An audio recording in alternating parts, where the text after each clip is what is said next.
Okay, you know how we laugh with Bugs Bunny because he knows what he's doing.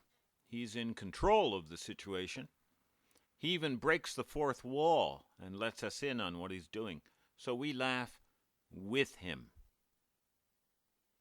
But we laugh at Elmer Fudd here. We laugh at Daffy Duck. We laugh at Yosemite Sam because they're not even aware that they are part of a comedy. They're not in on the joke. They are the joke. We laugh at animals pretty much when they're being funny, like this bear here. I've had dogs and they can do some funny, goofy things, but I can't remember when it ever seemed like they knew they were being funny. Yeah, they knew they were pleasing me. They knew they were doing something right. But I don't think they knew why. Small children, we pretty much laugh at them, don't we? This girl, she might laugh along with us, or we might hurt her feelings and make her cry.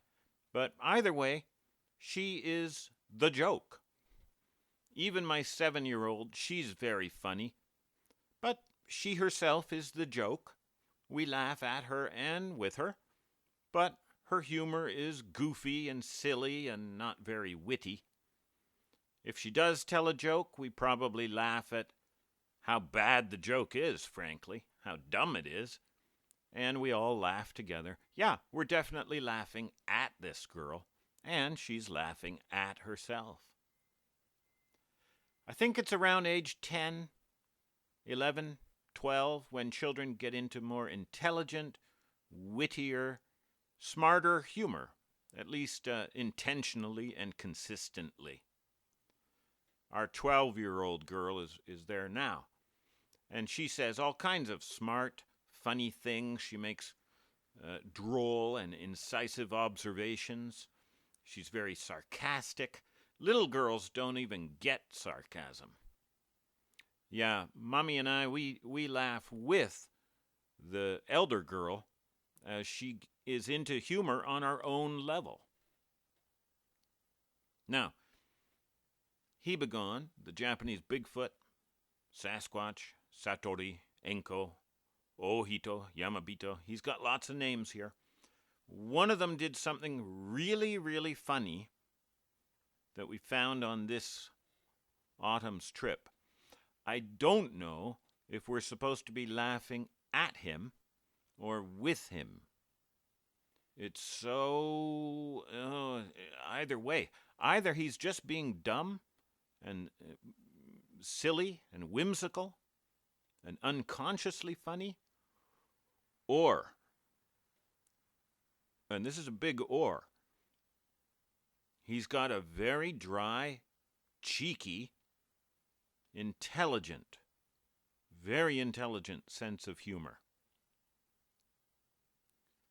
You can see this structure behind my daughter. This was on Mount Azuma, directly west of Mount Hiba. We were trying to find a spot from which we could photograph the colossal solar calendar and maybe fly the drone. We failed on both counts, but we succeeded in finding this structure in the same area as these.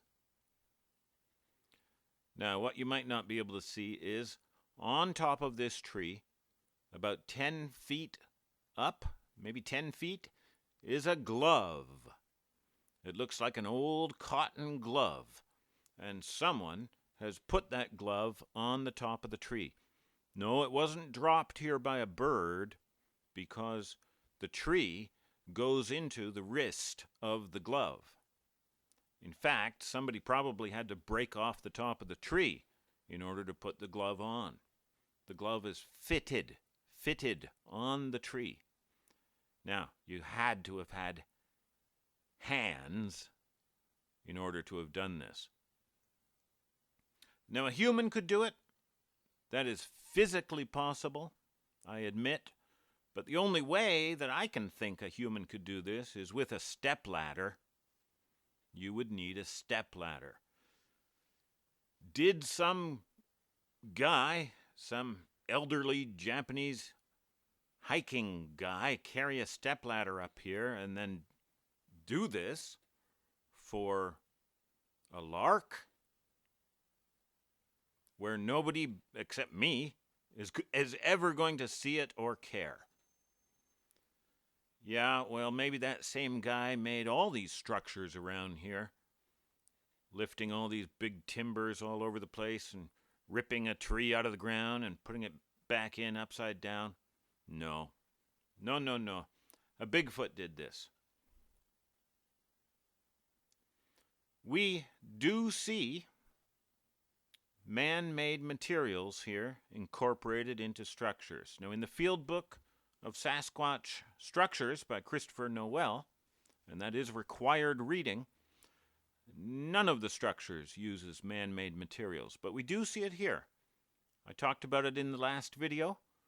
4 examples of single pieces of ceramic in or adjacent to structures, the ceramic always being blue. Inexplicable, but there it is. That blue ceramic mystery. Steel cable, if Hibagon indeed made those strangled tree monstrosities, and I don't have proof that he did, but I don't see humans doing it the way they were done. I don't see human hands in it. But again, either way, human or Hibagon, inexplicable. A mystery why anyone would do that.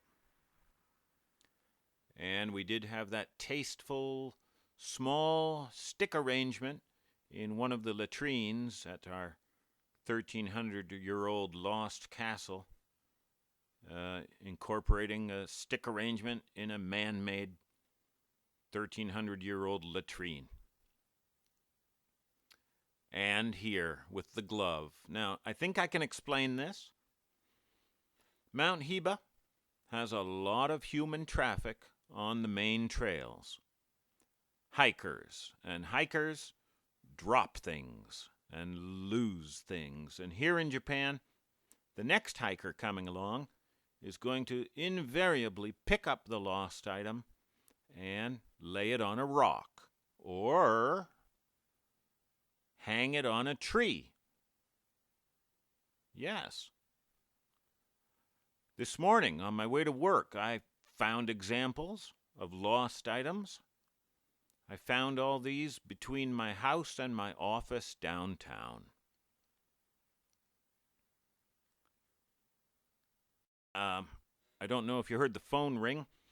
My 7-year-old was calling to tell me the big news, and I'll share it with you too, right here.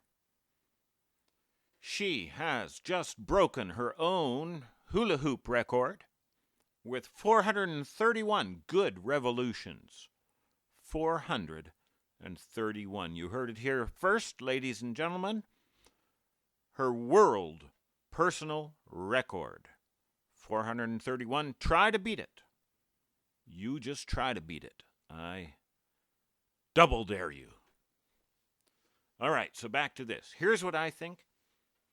Hibagon has seen lost items, especially hats and scarves and gloves put in trees by other hikers.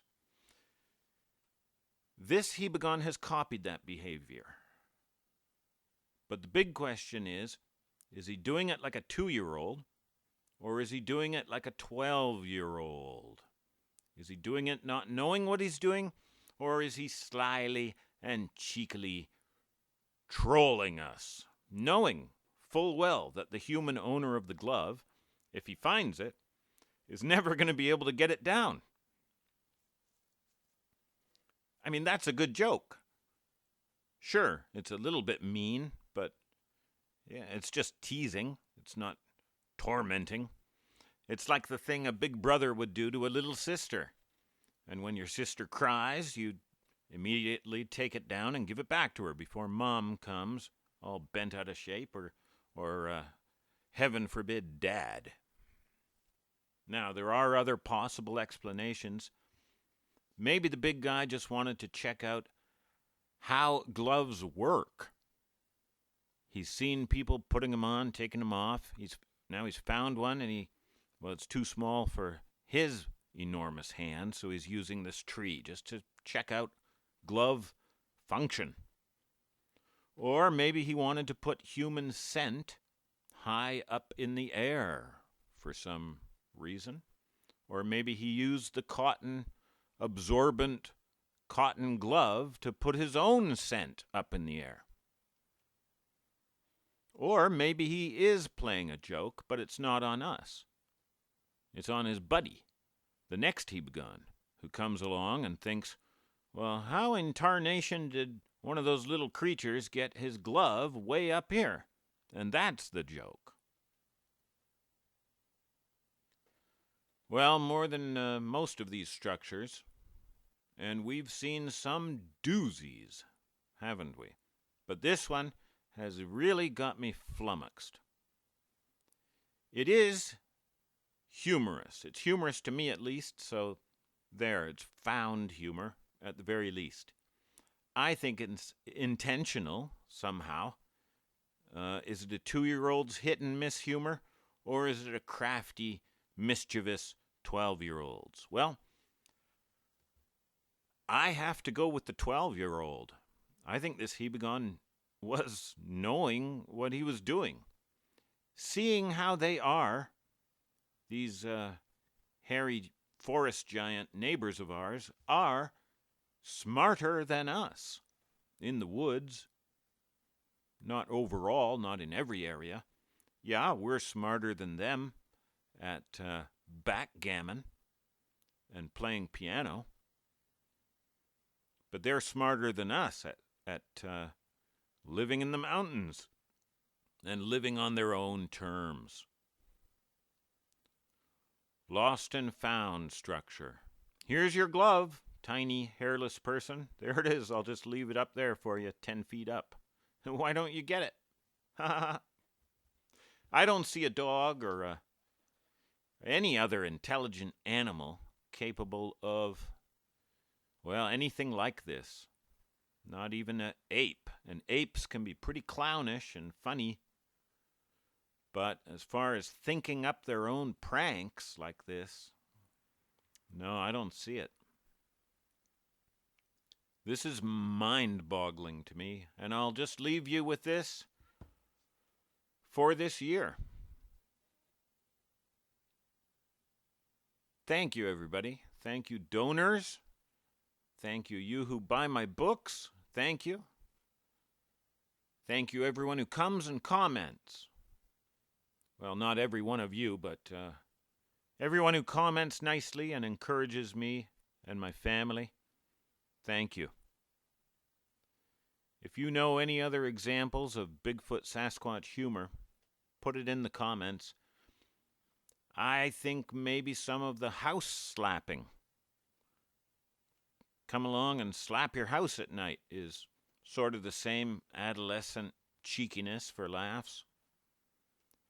Maybe some of the crossing the road right in front of the car. Hey guys, watch me make this guy crap himself. Oh, hysterical. Hibagon and his pals all giggling in the bushes. And this glove 10 feet up in a tree. All right, thank you again. I love you guys. Happy New Year.